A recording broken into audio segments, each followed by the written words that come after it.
ನ್ಯೂಸ್ಗೆ ಸ್ವಾಗತ. ಶಿಶು ಅಭಿವೃದ್ಧಿ ಅರಭಾವಿಯ ಯೋಜನೆ ಅರಭಾವಿ ವ್ಯಾಪ್ತಿಗೆ ಬರುವ ಅರಭಾವಿ ಹಟ್ಟೆಗುಡ್ಡ ಅಂಗನವಾಡಿ ಕೇಂದ್ರ ಸಂಖ್ಯೆ 55 ಮಕ್ಕಳೊಂದಿಗೆ ಹಾಗೂ ಪಾಲಕರೊಂದಿಗೆ ಹೊಸ ವರ್ಷ ಆಚರಿಸಿ ಹೊಸ ವರ್ಷದಿಂದ ವಿದ್ಯಾರ್ಥಿಗಳು ವಿದ್ಯಾಭ್ಯಾಸದಲ್ಲಿ ಪ್ರಗತಿ ಹೊಂದಲಿ ಎಂದು ಪಾಲಕರು ಶಿಕ್ಷಕರು ಹಾರೈಸಿದ್ದಾರೆ. ಈ ಸಂದರ್ಭದಲ್ಲಿ ಅಂಗನವಾಡಿ ಮಕ್ಕಳಿಗೆ ಪಾಲಕರು ಸಮವಸ್ತ್ರ, ಐಡಿ ಕಾರ್ಡ್ ಮತ್ತು ಮಕ್ಕಳಿಗೆ ಆಸನಗಳನ್ನು ಒದಗಿಸುವುದರಿಂದ ಪಾಲಕರಿಗೆ ಆಡಳಿತ ಮಂಡಳಿ ಪರವಾಗಿ ಅಭಿನಂದನೆ ಸಲ್ಲಿಸಲಾಗಿದೆ.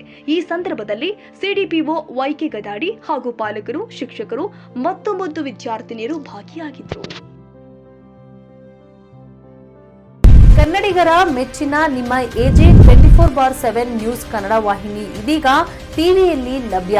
ಒಂದು ವೇಳೆ ನೋಟಿಸ್ ಕೊಟ್ಟಿದ್ರೆ ವಾಪಸ್ ತಗೋತೀವಿ.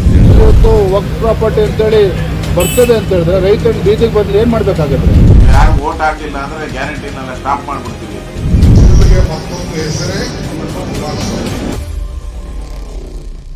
ಕರ್ನಾಟಕ ಮತ್ತು ದೇಶ ವಿದೇಶ 360 ಡಿಗ್ರಿ ಸುದ್ದಿ ಹಾಗೂ ಉತ್ತರ ಕರ್ನಾಟಕ, ಬೆಳಗಾವಿ, ಬಾಗಲಕೋಟೆ, ಧಾರವಾಡ, ಹಾವೇರಿ, ಗದಗ, ಬಿಜಾಪುರ ಜಿಲ್ಲೆಯ ಕ್ಷಣ ಕ್ಷಣದ ವಿವರವನ್ನ ಪಡೆಯುವುದಕ್ಕೆ ಎಜೆ 24/7 ನ್ಯೂಸ್ ಕನ್ನಡ ವಾಹಿನಿಯನ್ನ ಲೈಕ್ ಮಾಡಿ, ವಿಡಿಯೋಗಳನ್ನ ಶೇರ್ ಮಾಡಿ, ಕಮೆಂಟ್ ಮಾಡುವ ಮೂಲಕ ನಮ್ಮ ವಾಹಿನಿಗೆ ಸಹಕಾರ ನೀಡಿ ಮತ್ತು ಚಾನೆಲ್ ಅನ್ನ ಸಬ್ಸ್ಕ್ರೈಬ್ ಮಾಡಿ.